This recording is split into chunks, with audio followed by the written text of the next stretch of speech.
আমরা এরপরে আরও কয়েকটি অঙ্কে আসছি। সেটা হচ্ছে ধরো 15 দাগের 3-এরটা কিউ ও কেন্দ্রীয় বৃত্তের বিএডি 60 ডিগ্রি, বিএডি এই কোণটি 60 degree, R ABC 80 degree, A B R C এটা হচ্ছে 80 ডিগ্রি, এদের দেওয়া আছে। তা ডিএসি কত? ডিএসি মানে কোনটা হলো ডি এ আর সি, না ডিএসি না ডিপিসি, ডিপিসি এই কোণটি কত আর বের করতে হবে বিকিউসি, বিকিউসি এই দুটি কোণের মান বের করতে হবে। দেখো প্রথমেই বলি একদম স্ট্রেট ফরওয়ার্ড, দেখো এই যে ত্রিভুজটা আমি পাচ্ছি এ বি পি, এই দেখো এই ত্রিভুজটি, এই এ বিপি ত্রিভুজের 3টি কোণের মধ্যে এই কোণটি আমাকে বের করতে হবে। বাকি দুটি কোণ দেখো এই দুটি কোণ, তাহলে এটা 80 এবং 60 দুটো মিলে হলো কত 140 বা 140। তাহলে এই কোণটি 60, এই কোণটি 80 আর এই কোণটি আমাকে বের করতে হবে। তাহলে 3টি কোণের সমষ্টি মোট 180 ডিগ্রি, তাহলে 8 আর 6 140 ডিগ্রি। তাহলে এইটা একটা ইকুয়েশন পাচ্ছি 80 প্লাস 60 প্লাস এই যে কোণটা এটা যদি আমি এক্স নাম দিই তাহলে এক্স ডিগ্রি ইজিক্যাল টু কত হচ্ছে 180 ডিগ্রি। কেন না ত্রিভুজ এ বি পি থেকে পাই, কেন একটা ত্রিভুজের 3টি কোণের সমষ্টি 180 ডিগ্রি। তাহলে এখান থেকে পাবো 180, 8 6 14 140, তাহলে এদিকে আনলো 140 ডিগ্রি বাদ দাও, তাহলে কত হলো 40 ডিগ্রি। তাহলে এটা কত হচ্ছে 40, এটা 60, এটা 80 হলে এইটা কত হয়ে গেল 40। তাহলে এই কোণটা আমি পেয়ে গেলাম কত 40। নেক্সট হচ্ছে এই কোণটি আমাকে বের করতে হবে। তাহলে এইটা আমি পেয়ে গেলাম কত x সমান 40 ডিগ্রি পেয়ে গেলাম।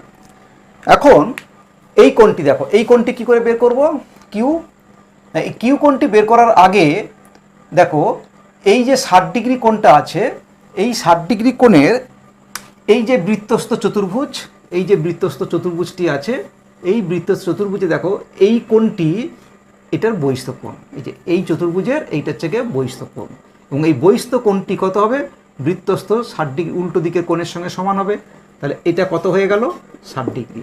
আমরা অনেক সময় যদি এই প্রপার্টিটা ধরো ভুলেও যাই তাহলেও তুমি দেখো এই যে এই কোণটির সঙ্গে এই কোণটি সম্পূরক হবে, এটা যদি 60 হয় তাহলে টোটাল 180, তাহলে এটা 120, আমাদের এটা স্ট্রেট লাইন 120, তাহলে এটা 180 থেকে পুরো বাদ দিয়ে দাও, তাহলে 60 ডিগ্রি। এইভাবেই অ্যাকচুয়ালি এটা প্রমাণ হয়। সবসময় এটা মনে রাখবো যে বহিস্থ কোণ সবসময় বিপরীত, মানে বৃত্তস্থ চতুর্ভুজের বিপরীত অন্তস্থ কোণের সঙ্গে সমান। তাহলে এই কোণটি বেরিয়ে গেল কত 60 ডিগ্রি। ওকে, এবারে এইটা কত বলা ছিল 80 ডিগ্রি, তাহলে এটা যদি 80 হয় টোটালটা আমার জানা আছে, টোটালটা কত ডিগ্রি হবে 180 ডিগ্রি, এটা স্ট্রেট লাইন, তাহলে এটা কত হবে 180 ডিগ্রি। তাহলে 180 থেকে এটা করলে কত হবে 100, তাহলে এই কোণটি কত হয়ে গেল 100। এই যে টোটালটা 180 ডিগ্রি, তাহলে 180 থেকে এটা একটা স্ট্রেট লাইন, তাহলে এই দুটি সন্নিহিত কোণের সমষ্টি 180 ডিগ্রি হবে। তাহলে এই 180 থেকে 80 বাদ দিলে 100 ডিগ্রি হলো। এবারে তুমি এই ত্রিভুজটার মধ্যে চলে এসো B Q C, B Q C এই ট্রায়াঙ্গেলটার মধ্যে ভাবো। এই বি কিউ সি এর মধ্যে এই দুটি কোণ পেয়ে গেছি 100 আর 60, তা 3টি কোণের সমষ্টি 180 ডিগ্রি, তাহলে এটা 100 এটা 60 মিলে 160 হলো, বাকি আর এখানে 20 দিলে দেখো 180 হচ্ছে, তাহলে এই কোণটি 120, তাহলে এটা কত হলো অনলি 20 ডিগ্রি হলো। তাহলে এই কোণ আর এই কোণ এই তিনটে যোগ করলে দেখো হচ্ছে 60 প্লাস 100 যোগ করলে 160, তাহলে 160 দুটো হলো, তাহলে এইটা 20 হতে হবে। তাহলে দেখো 180, এটা একটা ত্রিভুজ 3টে কোণের সমষ্টি 180 ডিগ্রি। তাহলে আমরা এইভাবে এই অঙ্কটা কিন্তু করে ফেলতে পারলাম। ছবি দেখে অনেক সময় মনে হবে একটু জটিল, কিন্তু তুমি যদি খুব ঠান্ডাভাবে দেখে নাও আর আমি যেটা জানি এই আত্মবিশ্বাসটা যদি রাখতে পারি যে এই কটা প্রপার্টিকে কাজে লাগিয়ে, তাহলে তুমি কিন্তু অঙ্কগুলো খুব সহজে করতে পারবে। ছবি এখানে ম্যাটার, এতটা ভয়ের ব্যাপার নেই। সেকেন্ড যেটা অঙ্ক, ও কেন্দ্রীয় বৃত্তের এবি ব্যাস এ ও ডি 140 ডিগ্রি, এ ও ডি এই কোণটি 140 degree, C A B 50 degree, C A B এই কোণটি 50 ডিগ্রি, বিইডি কত এই কোণটা আমাকে বের করতে হবে, এই কোণটি আমাকে বের করতে হবে। তাহলে দেখো এটাও স্ট্রেট ফরওয়ার্ড চলে আসছে। এটা যদি 40, আচ্ছা এখানে দেখো 140, এটা আমি কি করে করতে পারি দেখো, এখানে আমি একটা এক্সটেনশন করছি কীরকম না, এই কোণটিকে আমি ধরো একটু এইটাকে আমি একটু এক্সটেন্ড করি, আমি একটা বৃত্তস্থ চতুর্ভুজের প্রপার্টিটা কাজে লাগানোর চেষ্টা করি, এইটা। তাহলে এখন আমি যদি বৃত্তস্থ চতুর্ভুজের প্রপার্টি কাজে লাগাই, তাহলে দেখো এইটাকে, এই চাপটার উপর এটা হচ্ছে কেন্দ্রস্থ কোণ, এটা হচ্ছে বৃত্তস্থ কোণ। তাহলে এই কোণটি কত ডিগ্রি হবে? 70 ডিগ্রি। এই কোণটি কত হবে? 70 ডিগ্রি। এই কোণটা হবে 70 ডিগ্রি। এই কোণটা যদি 70 ডিগ্রি হয়, তাহলে এইটা আবার দেখো এই দুটো কি হবে, এটা কি করে পেলাম আরেকবার বলি।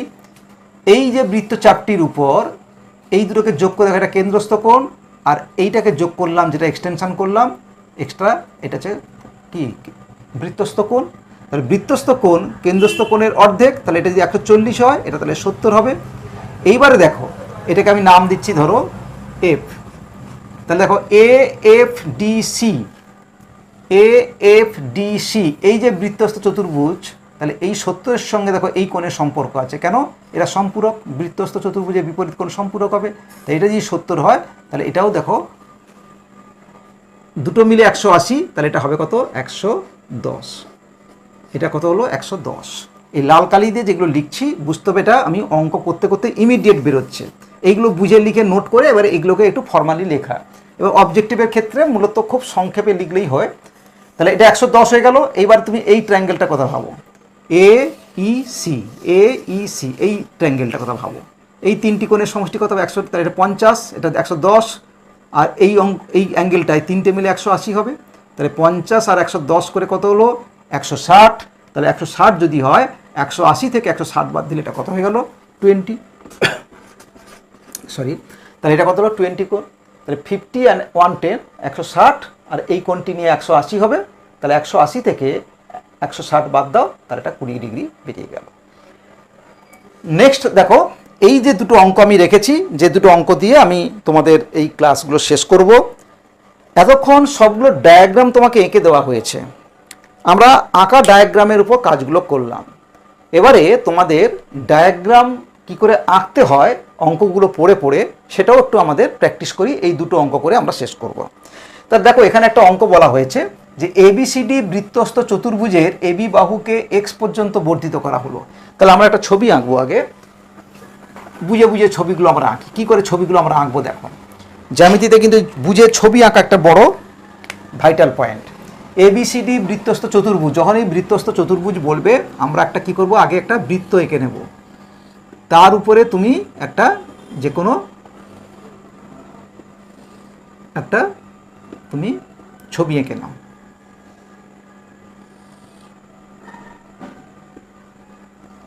কি নাম দিচ্ছি?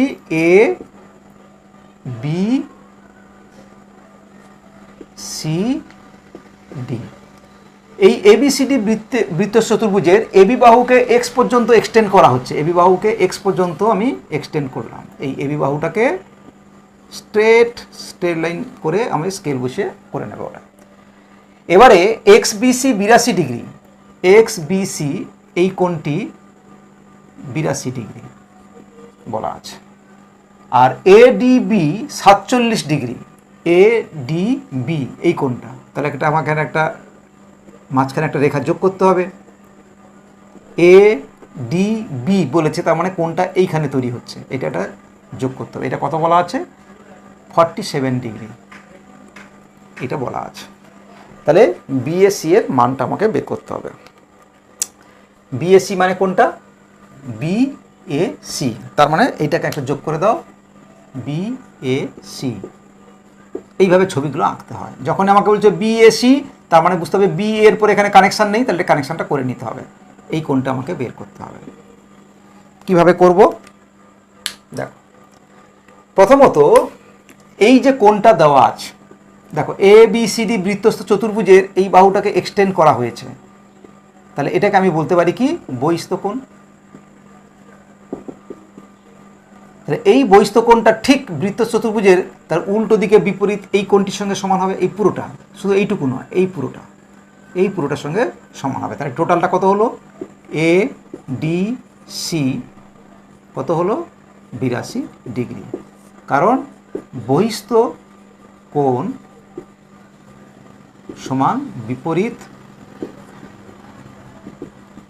অন্তস্থ কোণ। কার ক্ষেত্রে? না বৃত্তস্থ চতুর্ভুজের ক্ষেত্রে। তাহলে বৃত্তস্থ চতুর্ভুজের ক্ষেত্রে বহিস্থ কোণ সমান অন্তস্থ বিপরীত অন্তস্থ কোণ। তাহলে এই টোটালটা হচ্ছে গিয়ে হলো 82। বাট এইটুকুটা কত বলা আছে? 47। তাহলে এইটুকুটা কত হবে? 82 মাইনাস 47, 3 50, তাহলে 35 ডিগ্রি। তাহলে অ্যাকচুয়ালি এই কোণটি মান বেরিয়ে গেল কত? 35 ডিগ্রি। এটা 35 ডিগ্রি বেরিয়ে গেল। এখন আমাকে এই কোণটা বের করতে হবে। তাহলে এটা কত হলো? 35 ডিগ্রি। আমাকে বলা হয়েছে কি এই কোণটি বের করতে হবে। তাহলে এই কোণটা যদি বের করতে হয় কি করে বের করতে পারি? দেখো এই দুটো কোণ, এই যে কোণটা 35 বেরোলো আর এই কোণটা, এই দুটি কোণ দেখো একটা বৃত্তচাপের উপর দুটোই হচ্ছে বৃত্তস্থ কোণ। সেটা কোনটা? না বিসি। এই বিসি যে বৃত্তচাপ, এই বৃত্তচাপের উপর দেখো এই যে একটা বিএসি বৃত্তস্থ কোণ আর একটি হচ্ছে বিডিসি বৃত্তস্থ কোণ। এই দুটি বৃত্তস্থ কোণ। এবং আমরা কি জানি? একই বৃত্তচাপের উপর দুটি বৃত্তস্থ কোণ সর্বদাই সমান হবে। এটা আমরা আগে এই উপপাদ্য যেটা করলাম তার আগের চ্যাপ্টারে উপপাদ্যে আমরা করেছি। তাহলে একই বৃত্তচাপের উপর এই দুটো যদি বৃত্তস্থ কোণ হয় তাহলে সমান হবে। তাই এটা যেই 35 ডিগ্রি পেয়ে গেলাম তাহলে এটা অবভিয়াসলি 35 ডিগ্রি হবে। এইভাবে আমরা অঙ্কটা করে ফেলতে পারলাম। দেখো প্রথমে দেখো 82 ডিগ্রি দেওয়া আছে, এটাকে এক্সটেন্ড করা হয়েছে, এটা বহিস্থ কোণ। তাহলে বহিস্থ কোণ কী হবে? মানে বৃত্তস্থ চতুর্ভুজের বিপরীত কোণের সঙ্গে সমান, মানে এই পুরোটার সঙ্গে সমান হচ্ছে এই পুরোটা। তো এই পুরোটা 82, এইটা ছিল 47। তাহলে এইটা কত হবে? টোটাল 82 থেকে 47 বাদ দাও, 35। এই কোণটি পেলাম 35। এখন এই যে বৃত্তচাপটা আমি এই কোণ আর এই কোণকে রিলেট করার চেষ্টা করছি, কারণ এটা আমাকে বের করতে হবে আর এটা আমি বেরিয়ে গেছে এক্ষুনি। তাহলে এই দুটি কোণ দেখো একটা বৃত্তচাপের উপর দাঁড়িয়ে দুটো বৃত্তস্থ কোণ, এবং একই বৃত্তচাপ এই যে বিসি তার উপরে দুটো বৃত্তস্থ কোণ সর্বদা সমান হবে। তাই এটা যদি 35 হয় এটা তাহলে 35 হবে। এটা আমাকে বের করতে বলা হয়েছে। নেক্সট লাস্ট যে অঙ্কটা আমরা রেখেছি সেটা কি? পি কিউ আর এস একটা বৃত্তস্থ চতুর্ভুজের পি কিউ এবং আর এস বাহুকে বর্ধিত করলে টি বিন্দুতে মিলিত হয়। তাহলে আগে ছবিটা এঁকে নাও। আবার আমি বলি বৃত্তস্থ, আগে বৃত্তটা এঁকে নেব। এই বৃত্তস্থ চতুর্ভুজের ক্ষেত্রে কি বলা হয়েছে? পি কিউ এবং আর এস কে,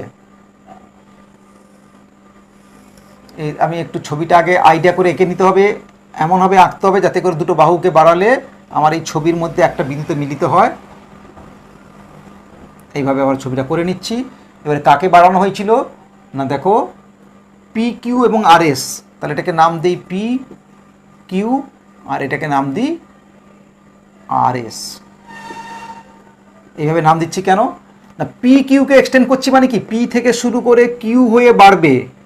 যদি বলতো কিউপিকে তাহলে কিউপিকে আমাকে এই দিকে বাড়াতে হতো। আর যেহেতু আমি ছবিটা আমাকে আগে এঁকে নিলাম কেন? যাতে আমি একসঙ্গে মেলাতে পারি। করে এবারে লেভেলটা করি। পি কিউ তাকে এক্সটেন্ড করা হচ্ছে। আর কি বলা হয়েছে? না এস আর বাহু দুটিকে বলছে। এস আর বাহু মানে তাহলে এস থেকে আর হবে, তাহলে এটাকে রিভার্স করতে হবে। দেখো একটু ভুল হয়েছিল। তাহলে এটা এস থেকে আর, এস আর বাহুকে এক্সটেন্ড করা হচ্ছে। দেখো এই যে এস আর বাহু একটা পি কিউকে এক্সটেন্ড করা, অর্থাৎ যেটা আগে থাকবে পি কিউ মানে পি থেকে শুরু করে কিউ হয়ে তারপরে বাড়বে। যদি কিউ পি হতো তাহলে আমাকে এই দিকে বাড়াতে হতো। এই ছবিগুলোকে কিন্তু এইভাবে বুঝতে হবে। তো করলে টি বিন্দুতে হলো বৃত্তটির কেন্দ্র ও, ধরা যাক এইটা হচ্ছে বৃত্তর কেন্দ্র ও, P O Q 110 degree, P O Q এটা হচ্ছে পি ও, এগুলো যোগ করতে হবে। পি ও কিউ এটা হচ্ছে 110। আর কি বলছে? কিউ ও আর, কিউ ও আর এইটা কত বলা হয়েছে? 60 ডিগ্রি। আর আর ও এস কোথায়? আর ও এস এইটাকে যোগ করতে হবে। এই যোগগুলো কেন করছি না? এই যে রেফারেন্স থেকে কোণের নাম আর ও এস, তার মানে এখানে একটা লিঙ্ক করতে হবে। আর ও এস এইটা হচ্ছে গিয়ে ও ছিল, আর ও এস কত বলা হলো? 80 ডিগ্রি। এইগুলো আমাকে দেওয়া আছে। আমাকে বের করতে হবে কি? আর কিউ এস এবং কিউ টি আর বের করতে হবে। দেখো কিউ টি আর মানে কোনটা? এই কোনটা, এই কোনটা আমাকে বের করতে হবে। এখন এই কিউ টি আর এর মধ্যে দেখো এই কোণটা যদি আমি বের করতে পারি, এই কোণটা যদি বের করতে পারি, তাহলে এই ট্রায়াঙ্গেলটার দুটো কোণ পেয়ে গেলে এই কোণটা আমি 180 প্রপার্টি থেকে আমি পেয়ে যাব। এখন দেখো এই কোণটা আমি কী করে বের করতে পারি। প্রথমত দেখো এইটা যদি 110 ডিগ্রি হয়, এটা কেন্দ্র, এটা হচ্ছে কি বৃত্তের কেন্দ্র, তাহলে এটা যদি 110 হয় তার তিনটি কোণের সমষ্টি কত হবে? 180 ডিগ্রি। তাহলে এটা যদি 180 ডিগ্রি হয় তাহলে এটা 110, তাহলে 180 থেকে 110 বাদ দাও, তাহলে 70 ডিগ্রি। তাহলে এই দুটি মিলে 70, এবং যেহেতু এই দুটো ব্যাসার্ধ তাহলে এরা দৈর্ঘ্যের সমান হবে। দৈর্ঘ্য যদি সমান হয় 70কে দুভাগ করো, তাহলে এটা হবে 35, এটাও হবে 35। আচ্ছা, আমি একটু ব্ল্যাক কালি দিয়ে লিখি, এগুলো আমার দেওয়া ছিল, একটা কালারে থাকুক, তাহলে আর একটা ব্ল্যাককে লিখি, তাহলে তোমাদের বুঝতে সুবিধা হবে। তাহলে এটা হয়ে গেল 35, এটা হয়ে গেল 35। এবার দেখো এখানে কত রয়েছে? 80 ডিগ্রি। তাহলে এটা যদি 80 হয়, এই দুটো ব্যাসার্ধ, তাহলে এই দুটো বাহু সমান, তাহলে এই দুটো কোণ সমান হবে। তাহলে টোটাল তিনটে করে সমষ্টি 180 ডিগ্রি, তা থেকে 80 বাদ দাও, তাহলে কত হবে? 100 ডিগ্রি। তাহলে এই দুটোকে অর্ধেক অর্ধেক ভাগ করে দিলে কত হবে? 50 করে। এটা 50, এটাও 50। একইভাবে দেখো এখানে এই কোণটা 60 ডিগ্রি বলা হয়েছে, তাহলে এটা যদি 60 ডিগ্রি হয়, দেখো এই দুটো লেন্থ ব্যাসার্ধ, একই বৃত্তের ব্যাসার্ধ, তারা ইকুয়াল। তাহলে এই দুটো সাইড যদি ইকুয়াল হয় তাহলে এই ত্রিভুজের দুটো সমান বাহু বিপরীত কোণগুলো সমান হবে। তাহলে এটা যদি 60 হয়, তিনটে মিলে 180, তাহলে 180 থেকে 60 বাদ দাও, তাহলে 120। তাহলে এই দুটো ভাগে কত করে হলো? সমান সমান করে 60, আর এটা 60। তাহলে এখন দেখো এই যে লাইনটা আছে, এই যে লাইনটা আছে, এই লাইনের পর দেখো তিনটে কোণ তৈরি হয়েছে, এই একটা 50, এই একটা 60, আর এইটা আমার জানা নেই। তা দেখো তাহলে 50 আর 60 করলে কত হবে? 110। 50 আর 60 করলে কত হবে? 110। তিনটে মিলে 180, তাহলে 180 থেকে 110 বাদ দিয়ে দাও, তাহলে হলো 70। তাহলে এই কোণটা হলো 70 ডিগ্রি। একইভাবে এখানে দেখো 35 আর 60 করলে 95, তিনটি কোণের সমষ্টি 180, তাহলে 180 থেকে 60 আর 35, 95 বাদ দাও, তাহলে কত হবে? 85 ডিগ্রি। তাহলে এটা কত হলো? 85 ডিগ্রি। তাহলে এবারে দেখো এই ত্রিভুজটা কথা পাবো, এই ত্রিভুজটা, এটা ত্রিভুজ, এই সেগমেন্টটা পেলাম। এই ত্রিভুজের ক্ষেত্রে দুটি কোণ পেয়ে গেলাম, একটা হচ্ছে 70, একটা হচ্ছে 85, তার দুটো মিলে কত হলো? 155 ডিগ্রি। বা তিনটে কোণের সমষ্টি কত হবে? 180 ডিগ্রি। তাহলে এটা দাঁড়ালো কত? 180 থেকে 155 বাদ দাও, অর্থাৎ তিনটে মিলে 180, সেখান থেকে এই দুটো 155 বাদ দিলাম, তাহলে রইল কত? 25 ডিগ্রি। তাহলে এটা হয়ে গেল 25 ডিগ্রি। এই আমার ফাইনাল উত্তর হয়ে গেল। এইভাবে আমরা অঙ্কগুলো করব। তাহলে আজকে তোমাদের সামনে এখানে এই অঙ্ক শেষ করে আমরা আজকে শেষ করব তোমাদের এই বৃত্তস্থ চতুর্ভুজ সংক্রান্ত উপপাদ্যের চ্যাপ্টার, 10ম চ্যাপ্টার গণিত প্রকাশ বই। তোমরা প্রথম থেকে যেগুলো করালাম সেটা হচ্ছে মূলত আমরা একটা হ্যান্ডস অন অ্যাক্টিভিটির মধ্যে দিয়ে গেলাম, সেই হ্যান্ডস অন অ্যাক্টিভিটির মধ্যে দিয়ে কাজ করে বুঝতে পারলাম কাদের কাদের ক্ষেত্রে বিপরীত কোণগুলো সম্পূরক হচ্ছে, কাদের কাদের ক্ষেত্রে চতুর্ভুজের বিপরীত কোণগুলো সম্পূরক হচ্ছে না, তার একটা ধারণা পেয়েছি। এবং পরবর্তীকালে হ্যান্ডস অন অ্যাক্টিভিটি দিয়ে এটাও দেখলাম যে বৃত্তস্থ চতুর্ভুজ হলে তাদের বিপরীত কোণগুলো সম্পূরক হচ্ছিল। এবং তাকে জেনারেলাইজ করে যে থিওরেমটা আজকে আলোচনা করলাম যে বৃত্তস্থ চতুর্ভুজের বিপরীত কোণগুলো সম্পূরক হয়, সেটা আমরা গাণিতিক যুক্তির সাহায্যে ছবি এঁকে আমরা প্রমাণ করেছি, যে সাধারণভাবে দেখানোর চেষ্টা করেছি। হ্যান্ডস অন অ্যাক্টিভিটির মধ্য দিয়ে কতগুলো স্পেসিফিক বৃত্ত চতুর্ভুজের ক্ষেত্রে আমরা করেছিলাম, কিন্তু উপপাদ্যের ক্ষেত্রে আমরা প্রমাণ করেছি যে কোনো চতুর্ভুজ বৃত্তস্থ যদি হয় তাহলে তার বিপরীত কোণগুলো সম্পূরক বা 180 ডিগ্রি হবে। সেই তত্ত্ব কাজে লাগিয়ে আমরা আরো কতগুলো পার্টিকুলার কেস করেছি, যেমন বৃত্তের মধ্যে যদি সামান্তরিক থাকে, বৃত্তস্থ সামান্তরিক যদি হয় সেটা আয়তক্ষেত্র হবে। বৃত্তস্থ চতুর্ভুজের বিপরীত বহিস্থ কোণটি তার ঠিক বিপরীত অন্তস্থ কোণের সঙ্গে সমান হবে, এবং যেখানে একটা পার্থক্য আমরা আলোচনা করেছি, ত্রিভুজের ক্ষেত্রে যেমন বহিস্থ কোণ বিপরীত অন্তস্থ কোণ দুটির যোগফল হয়, বৃত্তস্থ চতুর্ভুজের ক্ষেত্রে বহিস্থ কোণটি ঠিক একটা কোণের সঙ্গেই সমান হবে, সেটা বিপরীত অন্তস্থ কোণের সঙ্গে সমান হবে। আর কি দেখেছি? বৃত্তস্থ চতুর্ভুজ যদি সেটা ট্রাপিজিয়াম হয় তাহলে সেটাই অবশ্যই সমদ্বিবাহু হতে হবে এবং তার কর্ণ দুটো সমান হবে। আর কি করেছি আলোচনা করলাম, আর একটা যেটা বলার, যে বৃত্তস্থ চতুর্ভুজ হলে বিপরীত কোণ সম্পূরক হয়।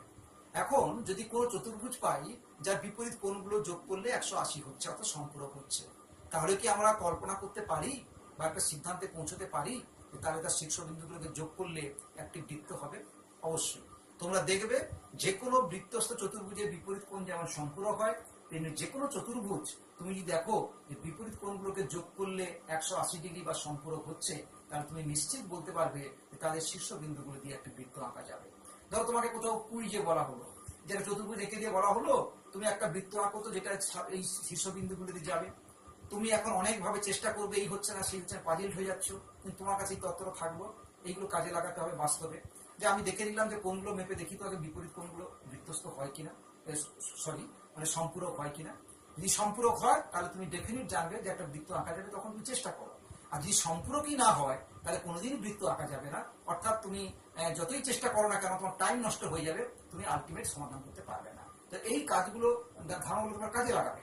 আর কি দেখেছি না, আমরা কতগুলো অঙ্ক করলাম, যে অঙ্কগুলোকে আমরা দুটো ভাগে ভাগ করেছি। যে অবজেক্টিভ যেগুলো আছে প্রত্যেকটা ডায়াগ্রামের ভিত্তিতে যে অঙ্কগুলো ছিল, ডায়াগ্রাম এঁকে দেওয়া আছে, তুমি ডায়াগ্রাম দেখে দেখে যে আমরা প্রপার্টিগুলো আলোচনা করেছি, স্পেসিফিক কয়েকটা প্রপার্টি, যেমন এখানে আলোচনা করেছি বৃত্তস্থ চতুর্ভুজ যদি হয় বিপরীত কোণগুলো যোগ করলে 180 ডিগ্রি হবে।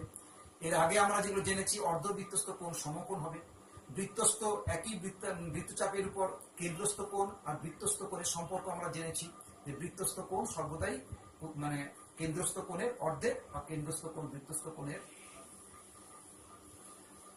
ডাবল। কিংবা আর জানি কি ত্রিভুজের তিনটি কোণের সমষ্টি 180 ডিগ্রি। এই যে চরিত্রগুলো মোটামুটি ফান্ডামেন্টাল চরিত্র এবং আজকে যেগুলো শিখেছি এইগুলো কাজে লাগিয়ে দেখলাম যে প্রত্যেকটা ছবির ক্ষেত্রে খুব বেশি কিছু কমপ্লেক্সিটি নেই। ছবিগুলো দেখলে হয়তো কঠিন লাগছে, কিন্তু আমরা যদি সুন্দর করে ওই তত্ত্বগুলো কাজে লাগিয়ে ক্লুগুলোকে বের করার চেষ্টা করে তাহলে করতে পারবো। তাই আর সবার শেষে কিছু অঙ্ক দেওয়া আছে যে ছবিগুলো তুমি নিজে আঁকবে। প্রথমে ছবি দেওয়া ছিল, সেগুলো বেশ কিছু দেখিয়েছি।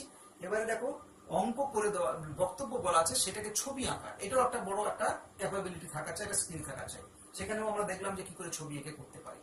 যাই হোক, আজকে তোমাদের কাছে এই অধ্যায়টি যতটা সম্ভব এলাবোরেট করার চেষ্টা করলাম ভিডিওর মাধ্যমে। আরো অনেক কিছু করা যেতে পারে। তোমরা ভালো করে প্রত্যেকটা ভিডিওর অংশ তোমরা দেখো, থামিয়ে থামিয়ে দেখবে, যেখানে বুঝতে পারবে না যে কোনো বিষয় তোমরা আলোচনা করো। এরপরে তোমার স্কুলে স্যার ম্যাডাম আছেন, তারাও তোমাদেরকে সহযোগিতা করছেন, সেখানে তোমরা সাহায্য পাবে। আর তোমাদের কাছে এটুকু বলার, বইটাকে সবসময় তোমরা ভালো করে পড়বে। বই প্রত্যেকটি বিষয়, যেখানে তোমাদের দেখবে অনেক হ্যান্ডসাম অ্যাক্টিভিটি আছে, ওখানে বিষয়গুলো যেগুলো আলোচনা আছে সেগুলো পরম্পরা আস্তে আস্তে করে ভালো করে বুঝে বুঝে পড়ো। এই ভিডিওটা দেখো, বইতে অনেক অঙ্ক করে দেওয়া আছে, বইগুলো খুব সুন্দর করে সাজানো হয়েছে। আমাদের মধ্যশিক্ষা পর্ষদের যে বই গণিত প্রকাশ সিলেবাস কমিটির উদ্যোগে বহু পরিশ্রম করে বইটা তোমাদের জন্য খুব সুন্দর করে করা হয়েছে। বইয়ের প্রতি ভালোবাসা বাড়াবে, বই প্রতিটা বিষয় ভালো করে পড়ো। যে অঙ্কগুলো করে দেওয়া আছে সেগুলো চেষ্টা করবে, অনুশীলনী অঙ্কগুলো করবে। আর একটি কথা আমি তোমাদের বলতে চাই, তোমাদের মধ্যে অনেকেই আছো বিভিন্ন পর্যায়ে আছো। কেউ খুব অ্যাডভান্স স্টুডেন্ট আছো, কেউ হচ্ছে একটু পিছিয়ে পড়া আছো, অর্থাৎ হয়তো আগের ক্লাসটা ভালো করে ফলো করোনি বা আগের ক্লাসটা ভালো করে শেখোনি, হয়তো কিছু নিয়ম কানুনের জানবার হয়তো খামতি থেকে গেছে। কারোর কোনো চিন্তা করতে হবে না, তোমরা যেটুকু যা জানো চেষ্টা করো জেনে যাওয়া। তোমরা যারা মনে করবে আমার খুব কঠিন লাগছে, আমি উপপাদ্যটাকে ভালো করে করবো, কারণ অল্প কয়েকটা উপপাদ্য করলে সেখান থেকে 5 নম্বরের প্রশ্ন থাকে। এছাড়া যে অঙ্কগুলো থাকে সেখানে 3 নম্বরে যে অঙ্কগুলো থাকে সেগুলো অনেকগুলো অঙ্ক থাকে, একটু বেশি পরিশ্রম করতে হয়। যার যেটুকু মনে হবে যে আমি এর থেকে একটু ভালো পারবো সেইটুকুই করবো, কোনো চাপ নিতে হবে না যে আমি পুরোটা এতটা করবো কি করে, এত কিছু করবো কি করে, কঠিন লাগছে। জ্যামিতি একটু কঠিন লাগে অনেক সময়, যারা একটু গোড়ার তত্ত্বগুলো হয়তো ক্লিয়ার থাকে না। কিন্তু আমি বলবো তোমরা গুটি গুটি পায়ে ধীরে ধীরে যে যেটুকু জানো তার থেকে একটু অ্যাডভান্স চেষ্টা করো। কালকে যখন দেখবে যে আমি এটা ভালো পাচ্ছি আর একটু বেশি করে করার চেষ্টা করো, এইভাবেই তোমরা পারো।